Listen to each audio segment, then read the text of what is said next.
Hey everybody, happy NBA Finals Day. We made it here to the game day of game two of the NBA Finals. Excited to have you all back on this podcast.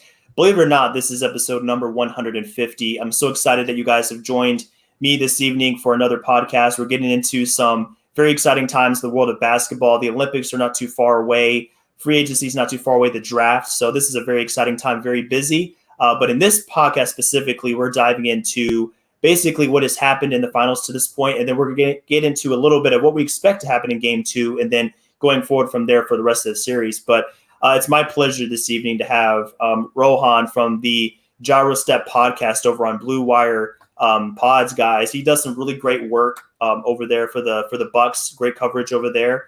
Had your other host on the other day. With Ty. So Ty is a great guy, and he does some really great work for the pod too. But basically brought these two guys together now. I've had both of you on the pod, so I think your podcast is well represented at this point. But excited to have you on, man. Thanks for offering your time to this podcast this evening. Before we get started, what have been your thoughts of the Bucks' run so far? Before we get into the finals, anything kind of stand out to you specifically from how they've done so far in this postseason, maybe compared to past postseasons?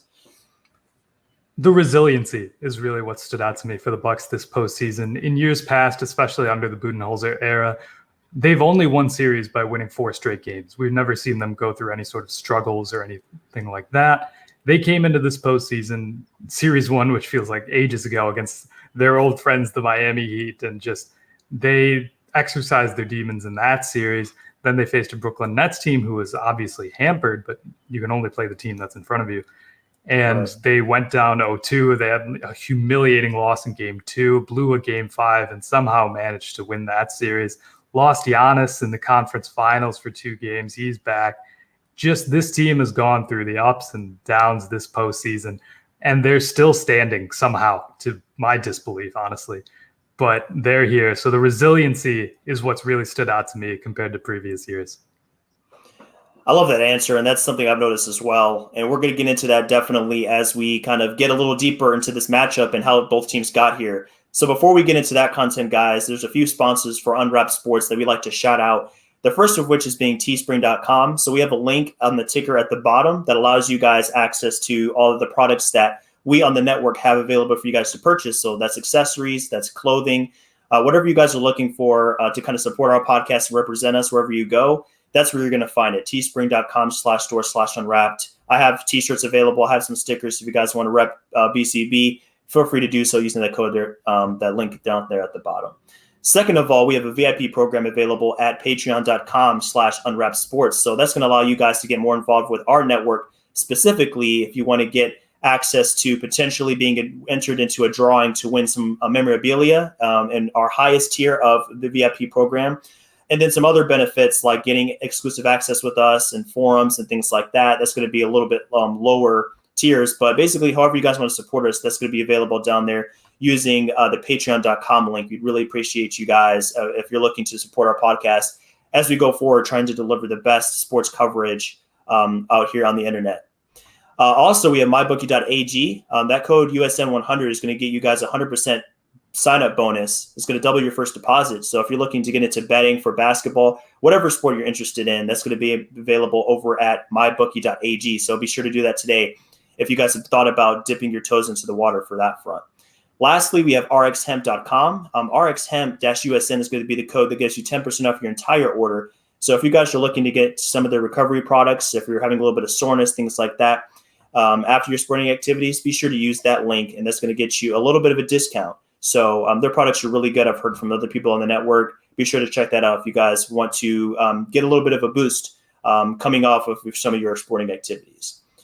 So with that addressed, Rohan, let's get into how these teams got here, basically. I wanted to kind of take like an overview of these teams' journeys to the finals and then get more specific and then more into a deep dive later on as we look at what these teams are going to try to accomplish going into a game 2 and then later on in the series.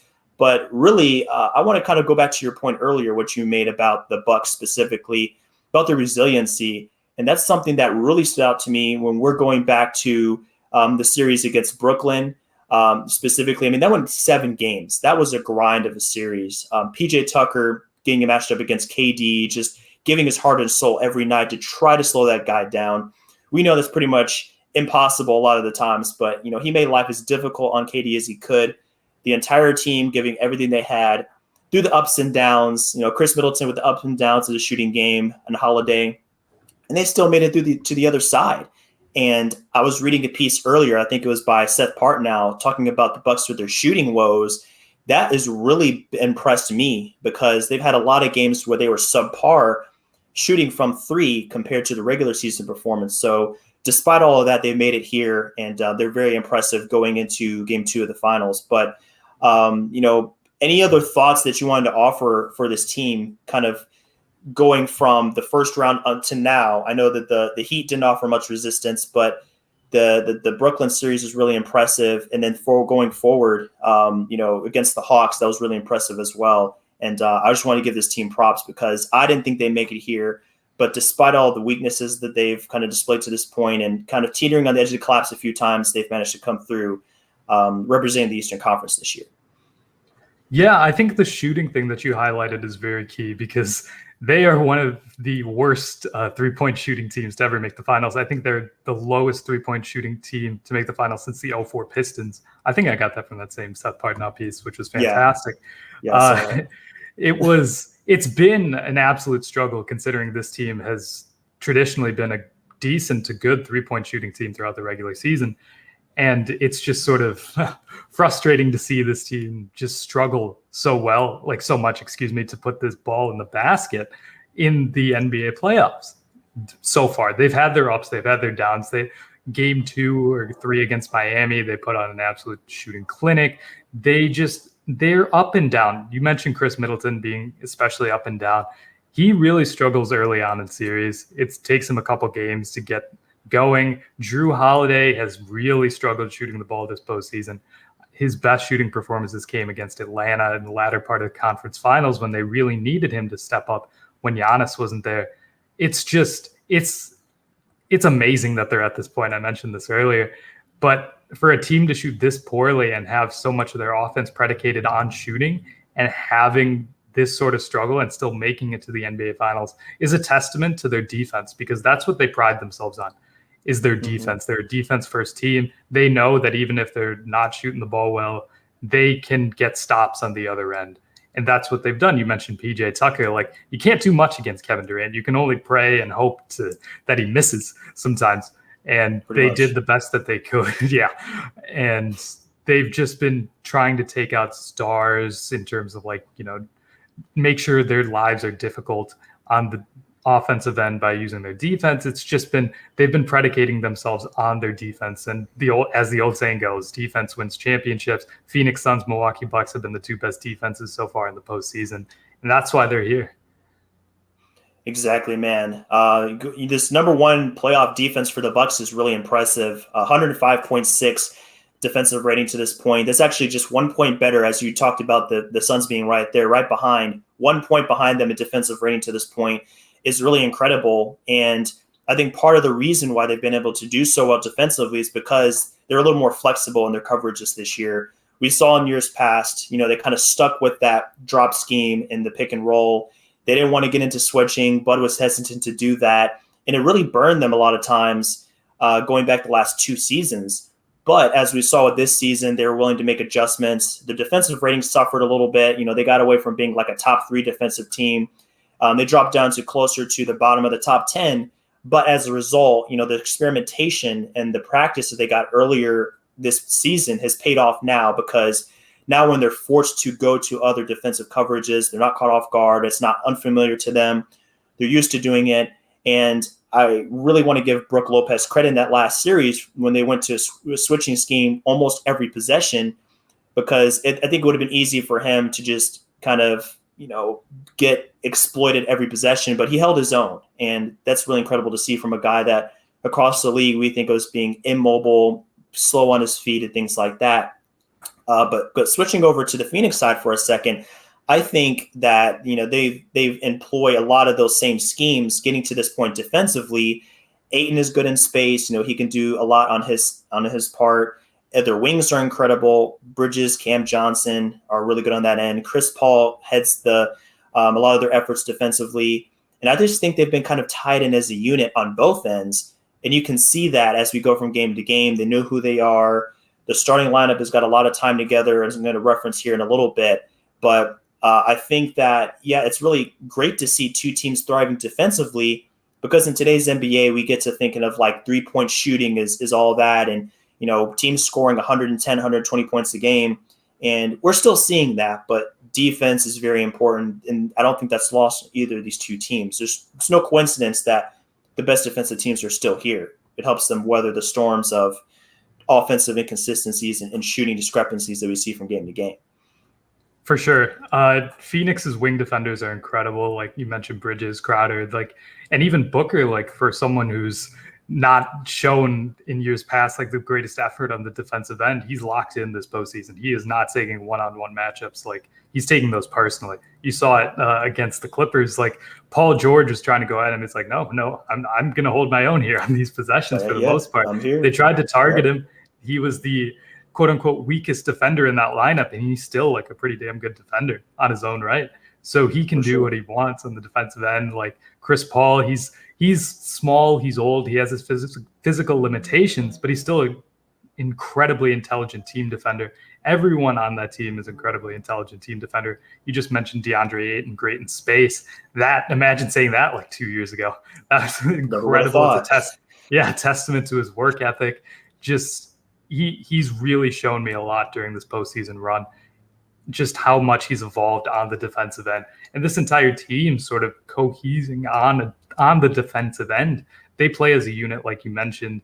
It's beautiful to see, really. They play beautiful basketball on both ends of the court. And it's why they're here. Just like Milwaukee, they play as a team, they play as a complete unit. And that's why they're here. For sure. And I don't think we can kind of get to this point without talking about the veteran leadership of Chris Paul, and even on the Bucks side, PJ Tucker being thrown into the mix. With those two guys, I think that an effect that bringing veterans in that we don't really give enough credit sometimes is just the little things that the little parts of wisdom they can give to the younger players that haven't been in those positions before. CP3, I'm sure he's given Booker some tips on defense, not just offense, the entire roster. DeAndre Ayton taking that leap. Everywhere Chris Paul goes, the young guys get better. Their growth gets accelerated. And I think that's why that even though the Suns have a younger roster, they're still thriving here. I know for me personally, I didn't have them going this far because I didn't think that this roster was ready to take that next jump between Bridges and Johnson and Ayton. I figured they needed at least another year to kind of get ready for the big stage. But obviously I was wrong. They proved a lot of us wrong. And I think the veterans do a great job of kind of just putting their handprints all over these teams. There's no coincidence that they're here. But looking a little bit deeper into game one and what we've seen transpire so far, I think that it's very important to highlight how the Suns got the better of the Bucks in that game. And I think one word describes it: isolation. And we've already referenced this, in our talks leading up to this point. I think that the Bucks are a really good defensive team, but they still have guys that individually can be taken advantage of. And for all the good that Brook Lopez has done in space, there's still not a whole lot he can do against Chris Paul, one of the best mid-range assassins in the game's history. It's just really tough to kind of keep him in check. And Chris turned on the Jets in the second half. In the third quarter, he got Milwaukee for 6 of 7 shooting, 16 points. And then the Suns took a 16-point advantage into the fourth that they never relinquished. So I think that's a part of the game that the Bucks are going to need to kind of key in on a little bit more going forward.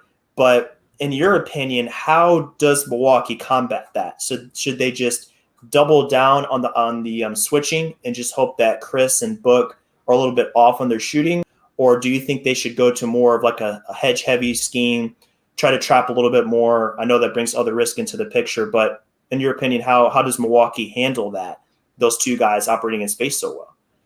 Well, I think a lot of that comes down to, like you said, how hot are CP and Book?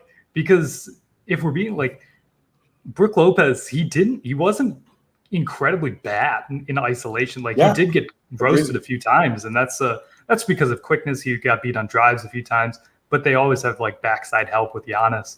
But he was doing a good job or a decent job. I won't say good job.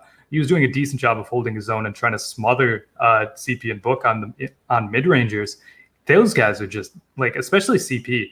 He was just in his zone. Like, he was the most dominant player on the court in game one, and there's not much you can really do against that.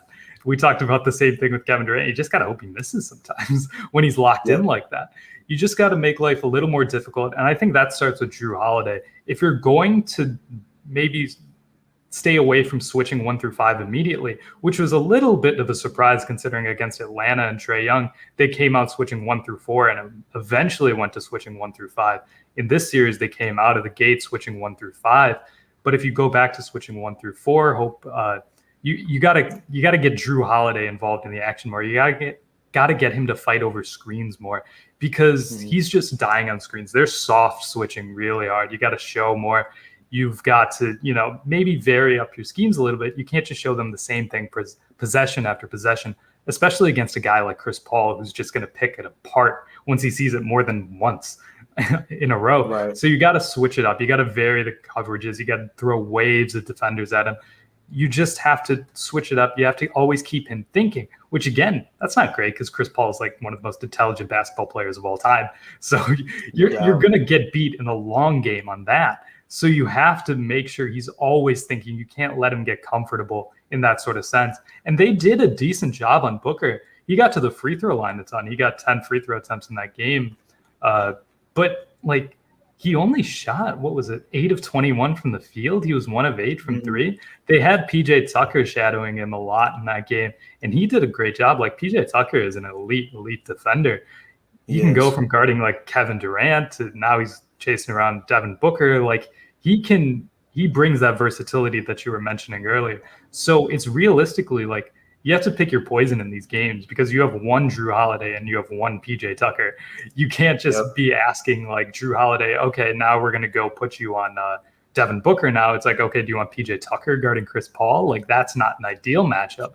This is where the loss of Dante DiVincenzo really kicks in here, because he's not someone who's going to go get attacked on the defensive end. And he's really good at attacking screens, getting through them, making life hell for the offensive player. And unfortunately, he went down in the Miami series. So you're really seeing the repercussions of that, because if you want to go small, you're going to have to put a guy like Bryn Forbes out there or Pat Connaughton. Pat Connaughton more so is a better defender, but Bryn Forbes is just getting attacked, and he's not even providing much on the offensive end. So it's really like roster limitation at that point. And you just have to hope that Chris Paul has, maybe an off night is a lot to ask for, but maybe like an average night from Chris Paul. Yeah, that'd be a huge drop from what he's been doing recently, because especially in fourth quarters and in closeout games, he's borderline unstoppable. He finds ways to kind of impose his will on the game. And yeah, I think I would totally agree with your analysis on Drew Holiday specifically. He is one of the major keys to winning the series. He has to be peak Drew Holiday if the Bucks want to pretty much take home the trophy.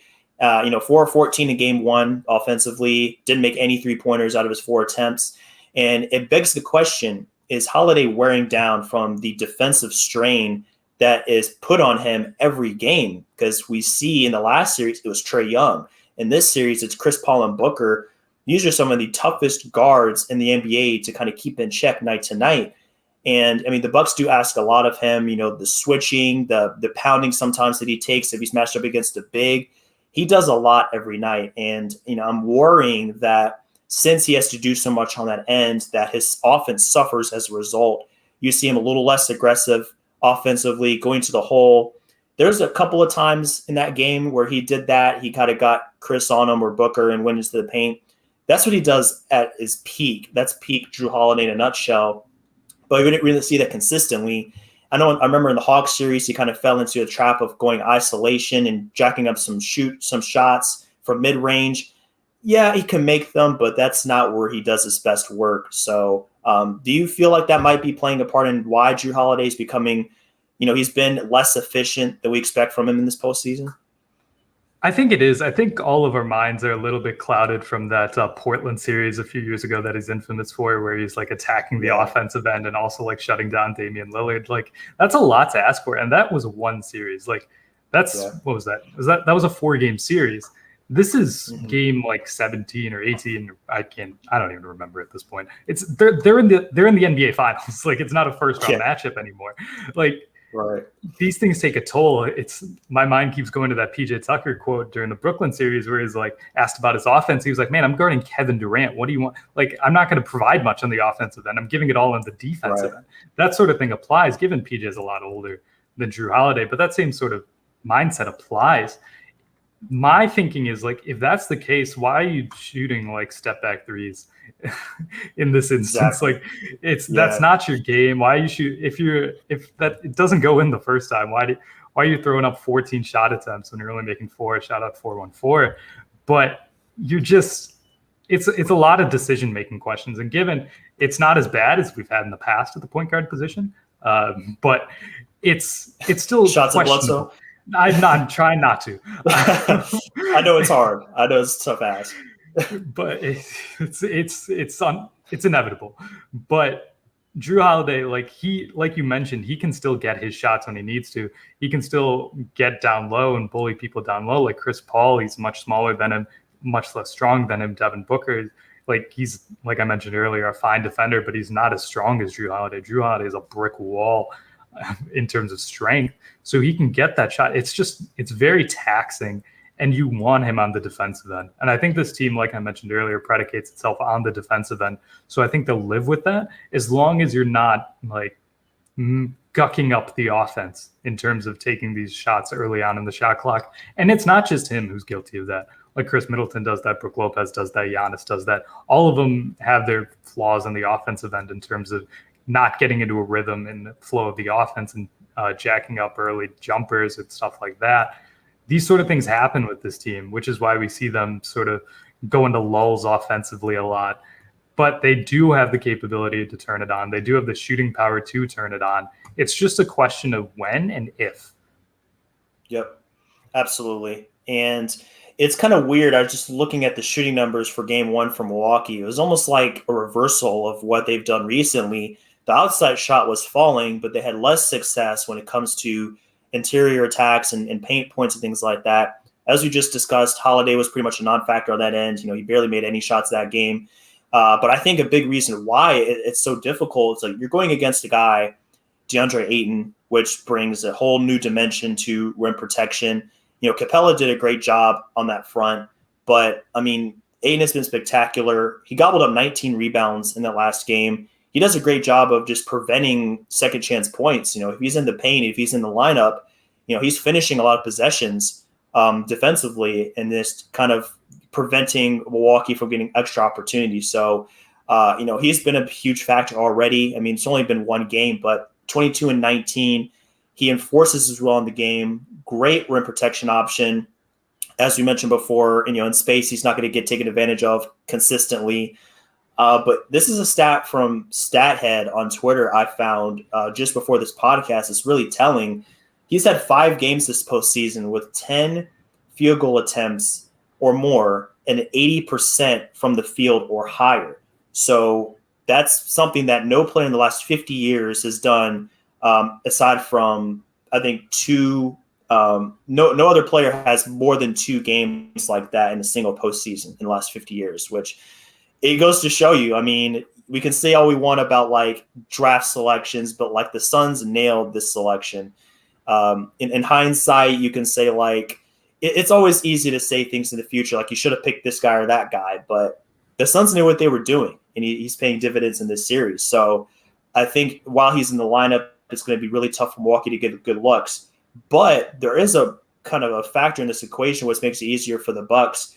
Sarge is no longer going to be in this series due to his ACL tear. Very unfortunate in the last game. So that brings in Frank Kaminsky to try to fill in his role a little bit. But what's interesting is like Frank didn't even play that much in the last game. He played 3 minutes and I think 53 seconds in the last game.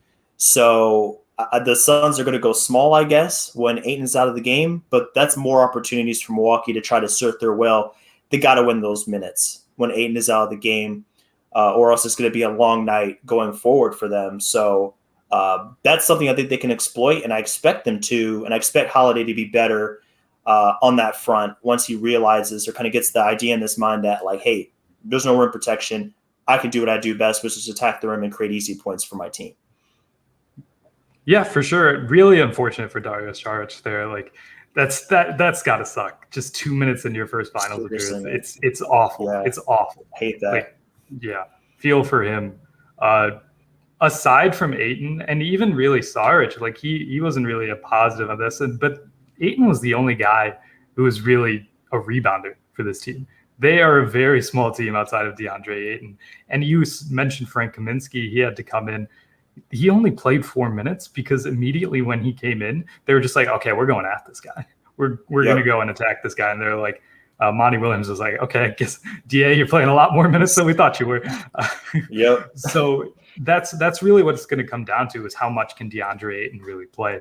Because as soon as he comes out of the game, Milwaukee is applying an insane amount of rim pressure. We saw that from the gate in game one. They're going at the rim right away, every single possession, every single trip down the floor, till they bring DeAndre Ayton back in. So it's really a question of how much can DeAndre Ayton play. And they'll still do that against DeAndre Ayton. Like, it's not like he's a he's a good defender in space, but it's not like we're talking about like prime Dikembe or anything. Like we're still like, they're still going to attack the rim. They still have the personnel to do so. It's going to be much more difficult than they've seen in recent series. Like you mentioned, Capella, he does a decent job. He's just small. He's smaller than you think. And it's just, Milwaukee is such a massive team that they can usually swallow up any other rim protectors, rim defenders. Ayton is just a massive human being and is a good defender. So it's really going to come down to how much Ayton can play. He played a shade under 39 minutes in game one. Is he going to crack 40? Is he going to go 42? Like, what's going to happen here? The only guy for the Suns who played more than 40 minutes was Devin Booker, and he was struggling from the field. So it's really going to come down to how much DeAndre Ayton can play. And that's predicated on how much Giannis can play, because we saw him cap out at around 35 minutes in that game. First game back from the knee injury that he somehow is still playing basketball from. Chris Middleton played 45 minutes. He's been seeing a lot of minutes in this postseason, but it really comes down to Giannis, because he's gonna be the primary attacker. So if he can play a lot of minutes, DeAndre Ayton's gonna have to play a lot of minutes, and one of those guys is gonna wear down. One of them has to wear down. It's really gonna come down to which one goes down first. Yeah, I think you segued perfectly into like what we're going to be looking for going forward. And you actually just hit one of my points, which comes back to Giannis and how he's going to perform going forward. I think it's very, very encouraging to see that after game one, he said he feels great. He said he had no setbacks with his knee. It's honestly incredible. Like you just said, like you mentioned, the fact that Giannis is here playing a week after his leg, was in an angle that it should never be in. Completely blows my mind still just to think about that he's playing, let alone actually doing well. He was moved pretty well last game. I remember watching in the first quarter where he took Ayton off the dribble a couple times, got him under the rim on one possession, dunked on him. I was like, he looks normal. Like, this is not a guy that's severely limited physically, but I guess that's why he's the Greek freak, right? I mean, he didn't get that nickname for nothing. So that's Giannis in a nutshell. But going forward, you mentioned that he's at 35 minutes already after game one. Is he going to play more next game? I think it's possible. I think that the way Milwaukee uses him is going to be worth keeping an eye on. If he's going to be more paint oriented, or he's going to bring the ball up like we were accustomed to seeing him doing a lot of times. I was thinking going into this game that he was mainly going to operate out of the dunker spot and just finish lobs and be running pick and rolls as the roll man. But if he's moving this well, I think you can expand what he does during the game a little bit more. So that's definitely going to be worth keeping an eye on. But another kind of point that I wanted to bring up with you, because you know this better than a lot of people that watch the Bucks, Middleton's up and downs. 29 points in game one, 12 of 26 from the field. I'm scared, honestly. What's next for him? Because we've seen a lot of times after a good game, he goes back down to like 9 of 28 or something like that from the field. Like, I'm just curious, like, is he going to be able to sustain this? You just mentioned he's playing a lot of minutes. Are we in for a regression next game? I'm a little bit nervous from Milwaukee's side from that perspective. Yeah, it's difficult to say. Early on, he seemed frustrated that he wasn't getting the whistle that he really wanted to. And, that's the game. You can't really do anything about that. So he started to, get in his head a little bit. But as soon as the game started to progress a little bit, get into the second half, he started to find his own rhythm within the game. That's just speaks to this entire team. It takes them a little bit to get accustomed to who they're playing against, which is odd for a Bucks team in this postseason. But you need to see him like sort of evolve throughout the game and throughout the series. It's interesting to see what they'll throw at him in game 2. They tried Torrey Craig on him a couple times in game 1, did not work whatsoever. It's just personnel. Mikal Bridges has been on him a lot. It's just like, I know Bridges is a fantastic defender. His arms are way too long for any normal human body proportions, but he'll get shots when he wants to. If you see Chris Middleton make like 2 shots in a row, you just better go cower for life, because he'll be an inferno and go full Boston Chris Middleton. But if he starts to get in his own head a little bit, that's when it's sort of, you get those 9 of 20 performances that you were talking about. You see the up and downs of Chris Middleton. That's his biggest weakness as a player, is just his consistency, because he's capable of being an incredible offensive player, taking games away from the opponents. And he's also capable of just sulking away into the offense. He'll still get shots up. He'll still try. That's something that he's worked on throughout his career. But if they're not going in, like they're really not going in. He's such a rhythm shooter. He's such a streaky shooter that it's sort of worrying, like you were mentioning. I'm a little worried too. Like, is he going to get the whistle that he wants? Because he's been driving a lot, getting a lot of contact, and no whistle. He attempted 26 shots and he got 0 free throw attempts in this game, in game 1, I should say. So is that going to regress? Is that going to regress a little bit? Is he going to, get hot earlier? Is he going to be third quarter Chris? Who knows? It's sort of like when is Chris Middleton going to show up in this game? If it's early, the Bucks can get a lead early, and they usually don't give up leads very easily. If it comes up late, is it going to be too little too late? That's the question that I'm going to be looking for in the first quarter of game 2. Yeah, I think what happens in the first quarter of game 2 is going to tell us a lot about how the game is going to go in regards to Middleton's performance, Milwaukee's coverages, if they switch it up at all, how they pressure Paul and Booker. From Phoenix's side, I mean, there's another guy that, if we're talking about streaky shooters, I think Crowder fits into that category as well. He didn't make a shot last game. He was 0 for 8. I went back and looked at his numbers for the finals last year. He only shot 33% from 3. I mean, it's not terrible, but I mean, this is a guy that can be absolutely on fire or hitting nothing. And I think he falls into the same category as Middleton. If we're talking about rhythm shooters, this guy is a rhythm shooter.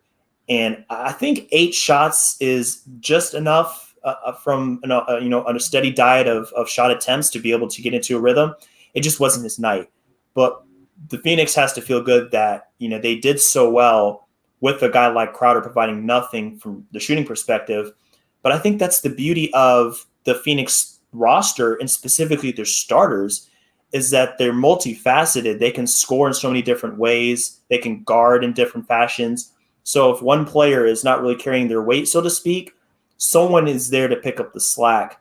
And I think it's a big reason why, their starting lineup is one of the best we've seen, this season, specifically the postseason. And, they just kind of fill all the holes perfectly. They don't really have a lot of weaknesses. So definitely Crowder is something I'm taking a hard look on.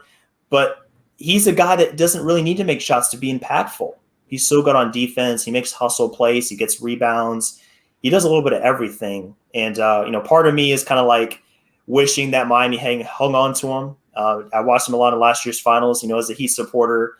It's kind of tough to see sometimes, but, I mean, he's been a great veteran for this team, and there's a reason why he's playing the second straight finals. He brings something, a big impact to every team that he plays on, for sure.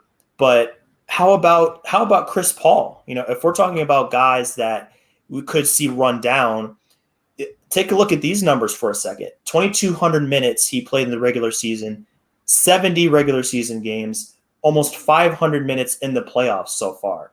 He's 36 years old. Do we see a regression from him next game after how many minutes he's played and how much he gave in game one just to give Phoenix a 1-0 lead? Yeah, it's the question of really just Chris Paul overall in general. Every year it's like, oh man, this is it. He's retiring now after this year. Like, and then he just goes out there and he wins games. That's just what Chris Paul has done throughout his entire career. And it's just epitomized by this finals run. You might see that. You might see him slow down a little bit. He's probably not going to see this level of insane shooting and production. Like that was an all-time Chris Paul game. We're probably not going to see another game like that. Will we see a bad shooting night? I wouldn't bet for that because this is Chris Paul. This is his first finals. He's always got that motivation.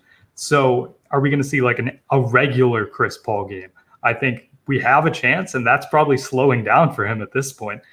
But I wouldn't count on too much of a regression. And in terms of Jay Crowder, he's the reason Milwaukee went home last season.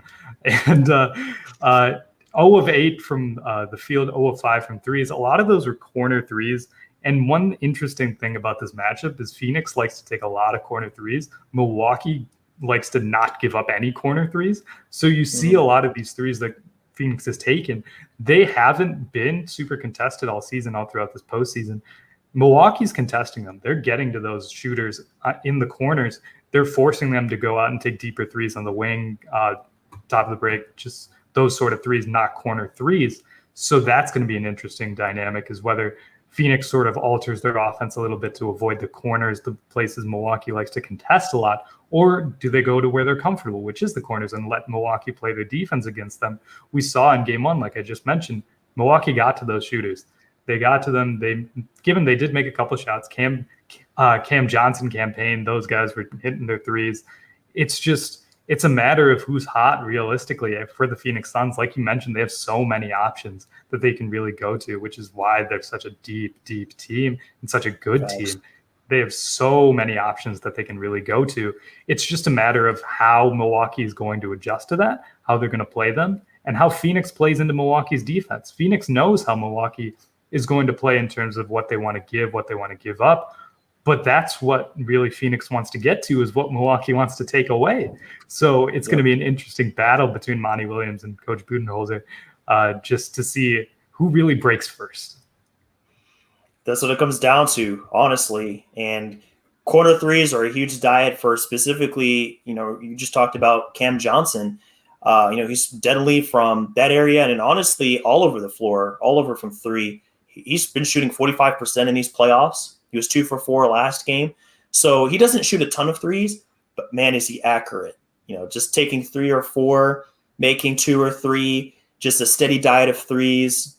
Defensively, he brings it. So, I put in my notes, he's been a beast, because I honestly think that's what he's brought to this team. And yeah, I mean, it's just really incredible to see how fast the young roster has coalesced for Phoenix. And it's almost like this battle of the past and maybe the future. The Milwaukee's been here for a few years. Not to say that they're a super old team. Giannis and Middleton and these guys have plenty of years left. But the Suns, this is like their first real foray into this kind of area.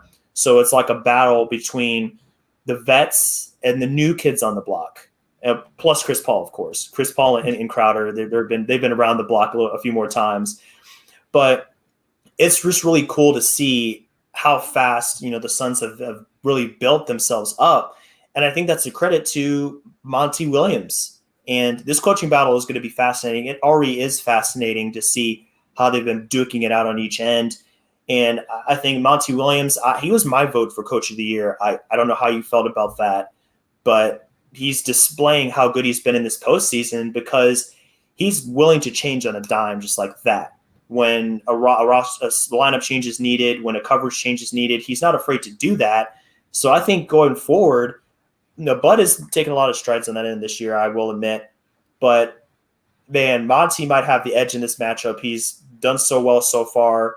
And honestly, if you have the coaching edge, it might not even matter if your roster is slightly worse, just because they're utilized better and they're optimized in this matchup. So definitely going to be worth keeping an eye on how they kind of run at each other. You mentioned the coverages between the corners. That's prime real estate in the NBA. We know all teams want to get a lot of shots from that area.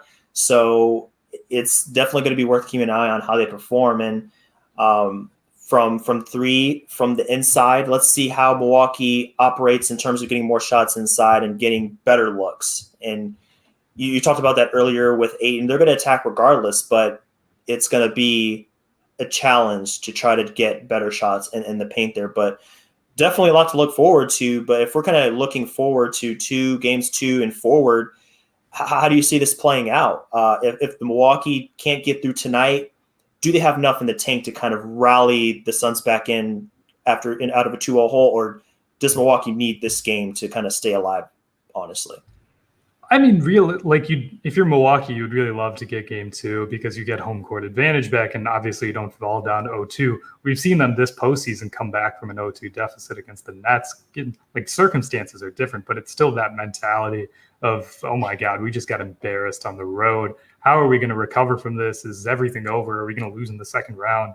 That sort of resiliency that I led this podcast with. It's sort of like, how much does this team have left in the tank, like you were talking about? I think that even if they go down to 0-2, I would not count them out, given the odds would be very, very stacked against them.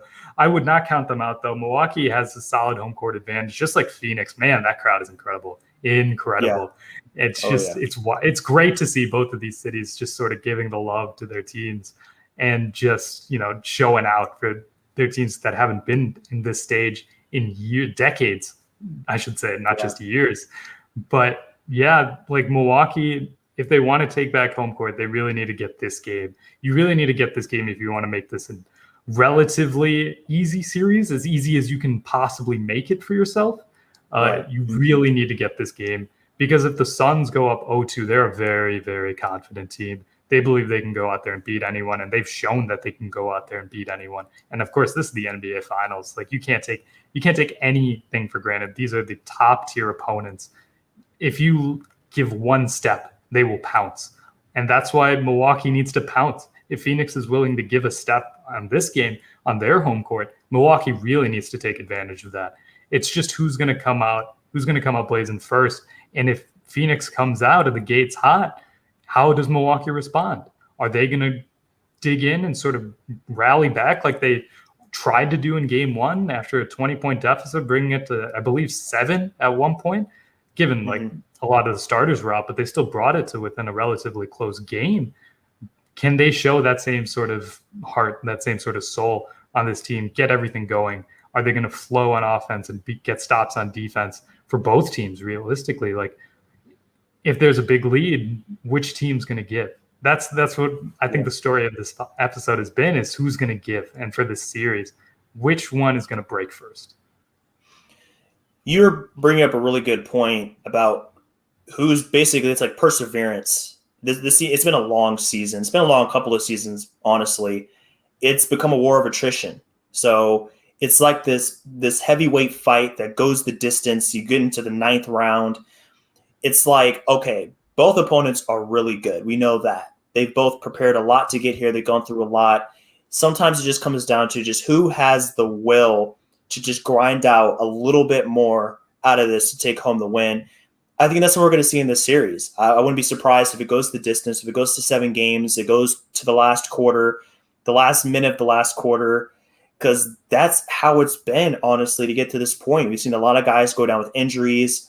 We've seen a lot of unfortunate circumstances, but these guys have gotten to this point because this is the word of the day: resiliency.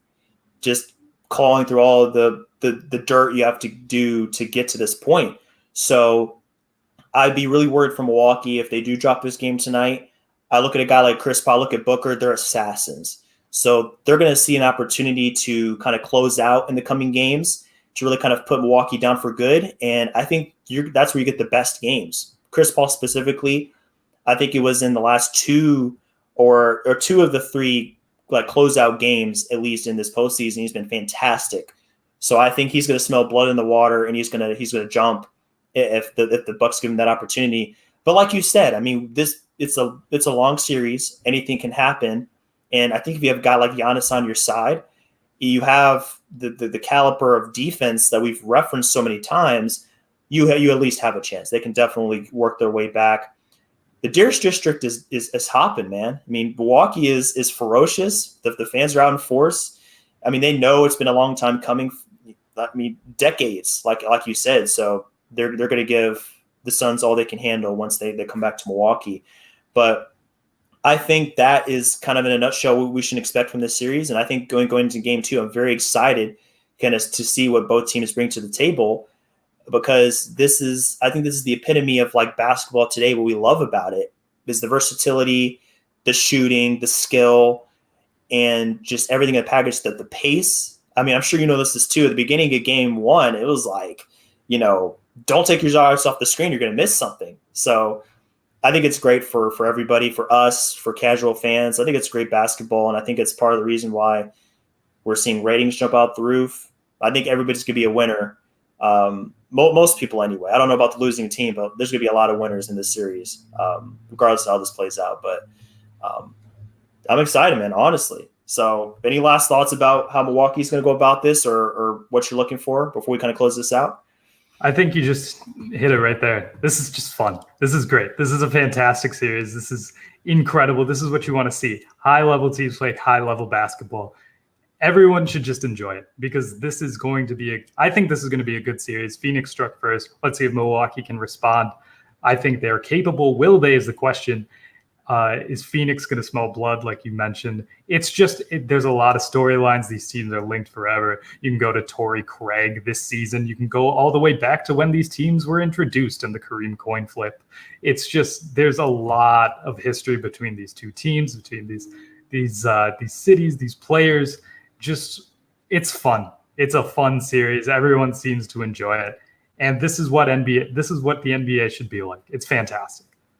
This is it right here. Still can't believe the Bucks gave away Torrey Craig for a couple of crackers and a bus pass. But hey, he wasn't playing. He wasn't playing. Fit wasn't right. Yeah. And I think it was an agent favor, because he didn't have a role, and they're like, "We'll get you to a good team." Yep. And I would say this is a good team, because they might win it all. So yeah. Kudos to that agent. He did his job for sure. But that brings us to the end of our conversation, everybody. I want to thank Rohan again for joining me on this podcast. It's been a great conversation, a lot of great insights into this series. And as we both kind of alluded to, I think there's a lot to look forward here to as we kind of watch the series evolve. But Rohan, before you go, man, why don't you shout out your podcast, plug anything you want to plug here. The stage is set for you before you head out this evening. What do you want to go ahead and just like to let the listeners know about before you go? Well, you can follow me on Twitter at RKATTIJR. You can follow the Eurostep Podcast Network on Twitter at GYRO Podcast. And just, we're pumping out a lot of Bucks coverage. If you're interested in team specific stuff, just the Blue Wire Network, we've been doing a lot of stuff. So just look out for that sort of content. That's all I have to say. Fantastic, guys. Be sure to check those guys out. Blue Wire Pods, awesome coverage of the Bucks, and you can't really beat it if you're looking to get your fix on Milwaukee. So for business casual basketball, you can find us at BC Basketball 2 on Twitter and Instagram, and our website is bcbasketball.info. So we have new blog posts up right now you can look at, some other resources. So be sure to check that out as we go deeper into the playoffs and even in the off season. We're gonna have more coming your way. So thanks, everybody, for tuning in. Enjoy this evening. Enjoy Game 2, the rest of these playoffs. We'll be back next week with another special guest and more NBA analysis coming at you. But until then, take care, everybody, and we'll see you on the podcast here real soon.